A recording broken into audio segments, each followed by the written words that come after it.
আসসালামু আলাইকুম। ওয়ালাইকুম আসসালাম। ভাই ফুচকা কেজি কত? ফুচকা তো ভাই কেজি হিসেবে বিক্রি করি না, পিস হিসেবে বিক্রি করি। পিস কত ভাই? পিস দিবে পিস কত করে বিক্রি করেন? নিতে পারবেন 10 টাকা দিয়ে 4 পিস। 10 টাকা তো 4 পিস। 4 পিস কি কোন ভাই কম হয়ে যায়? 6 পিস দিয়ে দেন। কিছু দাম তো ভাই বেশি তো, আমারও তো কিছু ব্যবসা করে লাভ করতে হবে। আচ্ছা তো দেন দেন। হুজুর ফুচকা খাওয়ালেন?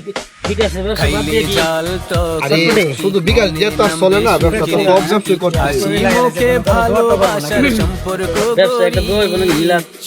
এই ছোট ভাই অর্ডার রে 5টা। ভাই এটা তো শুরু দিতেছো, বড় এক মাফের দিন, টাকাটা তো এক মাফের নিবেন। তোরে যা আছে ভাই আমি খাওয়াই দেবো, সমস্যা নেই। আপনি একটু ঘুরে যাবে, আমি যে বানাইতেছি এটা উঠাই গেলে আবার চেয়ার ওটা লিখতে হতো না। আমরা যে কারিগর, ভালো কারিগর লিখতে দুই সাইড কিরে ফিলিপ কে একটু আর নাই তো কাছে ফিলিপ